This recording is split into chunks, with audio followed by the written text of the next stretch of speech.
Bill Rieser was born and raised in the rough streets of Harlem, New York in the 1960s. His dad left when he was 1 year old. When he was 12, he became a victim of violence. I'd walked into the hallway, and a grown-up guy met me there at knife point.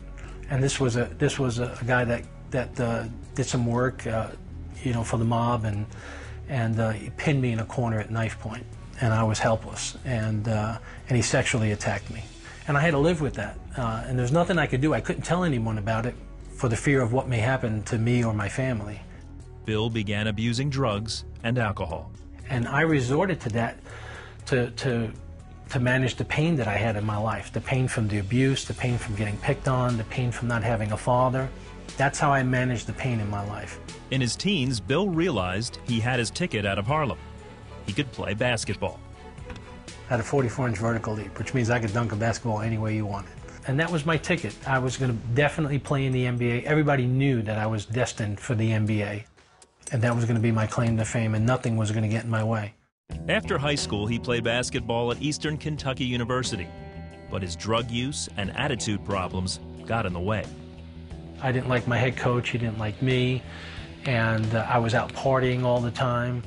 My goal was to get, as high or drunk every night and to come home and sleep with a new girl every night. And nothing else and nobody else was as important as I was. Injuries on and off the court affected his ability to play. Before long, his dream of reaching the NBA faded. Just killed me. My basketball hopes and career in a matter of 2 years at Eastern Kentucky University just sunk very, very fast. He married Carolyn, a girl he met at college. They moved to New York and started a family. He didn't pick up a basketball for 3 years. That's how much it just decimated to know that my career was over. But I picked up a ball, and 2 weeks after I picked up that basketball, I'm playing in all the pro tournaments in New York City again. And I'm starting to make a comeback, and I'm actually playing pretty good. And I started developing that reputation again. Bill Rieser is back. But once again, injuries took their toll. I hurt my back and I hurt my shoulder, and my doctors told me I could never play basketball ever again. And that just destroyed me. Because now, for the first time, not in college, but now, I realized that my basketball career was over. And I became miserable. And I just resorted to more drinking, more drugging, started hanging around with one female, and that led to an affair, which led to affairs with other women.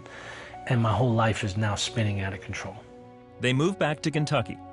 Carolyn started going to church and rededicated her life to Christ. Bill continued his double life. Moving to Kentucky only meant new people to get drunk with, new people to get high with, and new ladies to have affairs with. One night, Carolyn stopped by Bill's office and overheard him on a phone call. I went up to his office to surprise him, and that's when I walked into a conversation that I knew was an intimate conversation over the phone. It was crushing. I remember just sinking to the floor, thinking, what is going on? At that moment, everything that I thought our marriage was revealed to me, and that it was a sham. When she confronted me about it, I told her about everything else. I told her about the things she didn't know. And I just needed to get it out. For 3 weeks, we couldn't have a coherent conversation. My marriage was over. Divorce was the only option, and it was the lowest point in my life. Before they met to discuss the terms of their divorce, Carolyn prayed for God to fill her with peace. The Holy Spirit just overtook me and took that burden away from me. I can't explain it other than I know that it was God. When she started to speak, I knew that it was God speaking to me. She said, Bill, God would never give up on you, and I'm not going to give up on you. She said, God can forgive you for anything that you've ever done. And then she said this, and so can I. I don't know if I could ever forget the things that you've done, but I'm willing to give it a try if you're willing to give your life to Jesus Christ. Now, at that moment, I knew that that was God calling me home. I realized for the first time in my life that God loved me despite me, and all he wanted was a personal relationship with me. And I made a decision that night to give my life to Jesus Christ. And from that night moving forward, God has changed everything. Bill and Carolyn surrounded themselves with other Christians and devoted themselves to prayer.